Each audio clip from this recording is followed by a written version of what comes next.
Welcome to the last chapter about the Olympics. In this chapter, we're going to talk all about the Olympic Games and some history behind it, and hopefully we'll learn a little bit about the business side of the Olympic Games. So the first thing is talk about the core values of the Olympism, essentially the reason why Olympics are held in today. There are three basic core values, that is of excellence, friendship, and respect. And they try to, throughout the Olympic Games and all of the activities they do throughout the years between the Olympic Games, be founded in these three core values. So what is Olympism? If excellence, friendship, and respect are the three core values, what is the word Olympism? Well, it's defined as a life philosophy which draws together sport and culture and education in the aim of creating harmonious balance between body, will, and mind.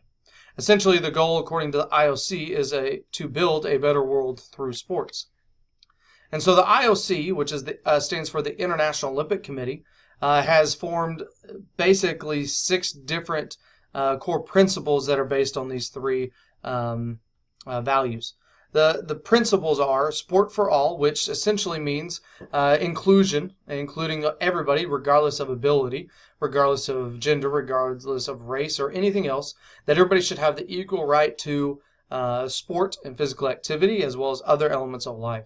They also believe that sport and the environment is important, and so you see many initiatives throughout the games that are publicized through their partners as well as through themselves that show the the environmental impact on the host nation as well as across the globe.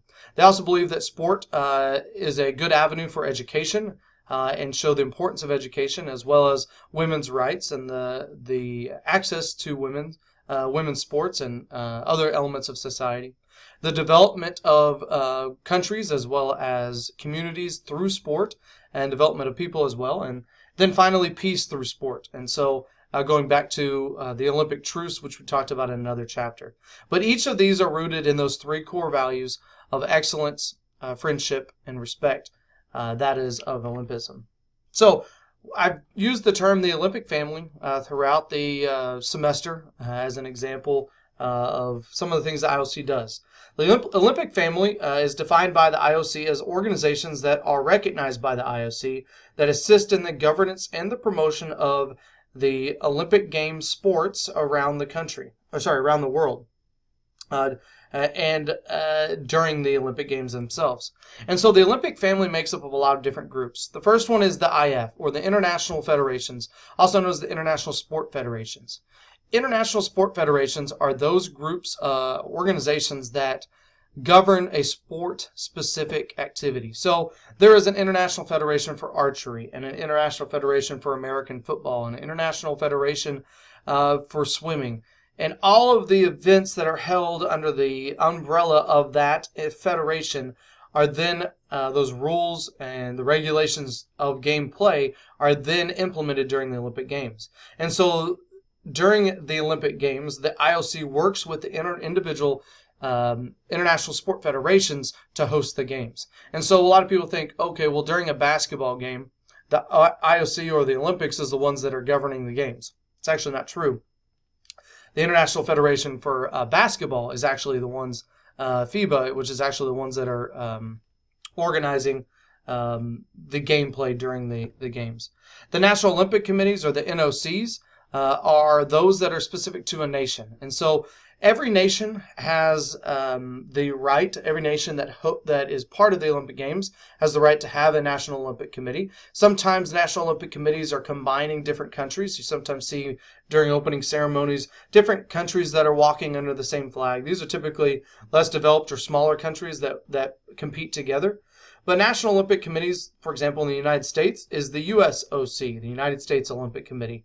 And their job is to promote the values, the core values of Olympism within their own nation and the principles that the IOC has set forth.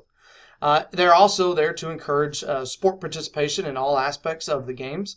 And so the USOC is the governing body that decides which athletes from the United States will represent the United States. Hold on one second. I'm sorry. Sorry about that. I didn't want it to ring forever. But anyway, the National Olympic Committee, again, selects the athletes that go to the Olympic Games that represent the United States.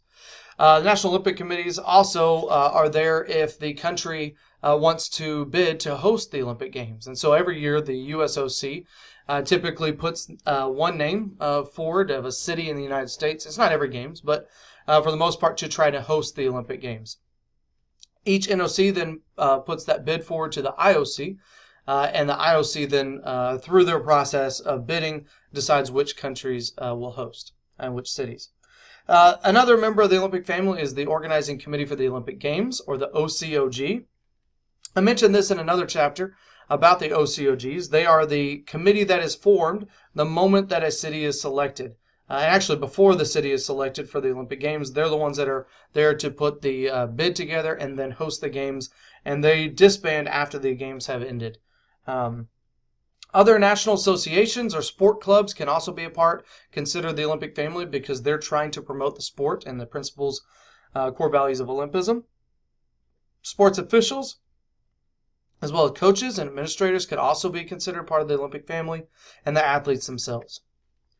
The Olympic movement is the work of the Olympic family. In other words, what they title the movement is that they're ensuring the three core values of Olympism, as excellence, friendship, and respect, are upheld throughout all of competitions, as well as other actions in those sports. So in other words, the Olympic movement is the spirit of the Olympic Games, and the Olympic movement is also the foundation of the advancement of the Olympic Games. So it's the reason why they do what they do. So let's talk a little bit about the history of the Olympic Games in this first video. So we can divide the Olympic Games into two eras, and I briefly mentioned this earlier in the semester in Chapter 3 about the history of sport. But it can be broken down into the ancient Olympic Games. That's from 1776 BC till about 393 AD. And then there was a big, about 1,500-year gap in which there was no Olympic Games, and the modern-day Olympics were then reestablished in 1894 and then continued to today. So the ancient Olympic Games in 1776, we briefly mentioned this before, is really the cornerstone of today's sports business structure. They were founded based on religious reasons, honoring the Greek god Zeus. These events were an extension of the religious worships of Olympia, which was the sanctuary. Sanctuaries were held, and then the facilities were built in 1776 with both the spectator and the elite athlete in mind. We then saw in later, King Hippotas said that they wanted to reestablish the games based off the Greek mythology of Hercules, and he declared that the games were there to prevent the eternal wars and the plague which was devastating Greece. And so during this time, as we've talked about before, all wars were put on hold and the Olympic truce was founded. Today, we see the symbol of peace in the 2004 Athens Games, where athletes wore the olive wreaths as a symbol of peace. Some of the first events were concentrated on speed and agility, which were things that were found to be important to the Greek society, as well as important for war at the same time. So the running events. The stadion, which was the first and oldest running event, included a sprint, which is about 192 meters. Then they ran distances of about 384 meters. And the long distance runs were anywhere from essentially 1,300 meters to about 4,600 meters. They also had other events that I mentioned earlier in the semester. They had boxing, pankration, as well as wrestling, and pankration being that of a current form of mixed martial arts, which you can see an image there. In addition, one of the most involved events, at least the largest in that respect, was the pentathlon, which include long jumps, which was probably at the time multiple jumps, discus, the javelin, the wrestling, and a foot race. And you can kind of see some art that depicted that pentathlon. They also used in the ancient Olympic Games a combination of athleticism, humans, and animals. And so we started to see equestrian, and that's why today we still see equestrian as part of the games. So you had riding events and then chariot races like the Ben-Hur movies that you may or may not have seen.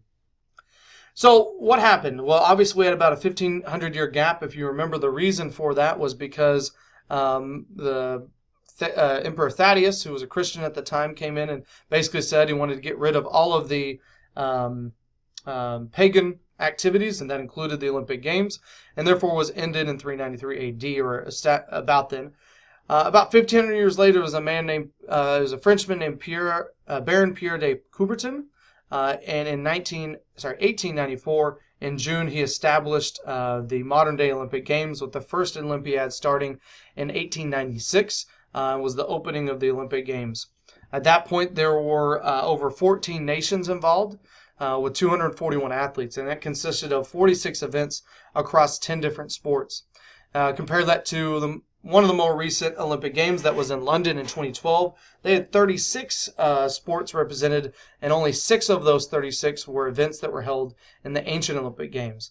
But the reason Pierre de Coubertin founded the modern-day Olympic Games was to try to get youth in his own country to have pride, as well as pride and peace across the nation. So he wanted to form what we see as today's modern Olympic Games.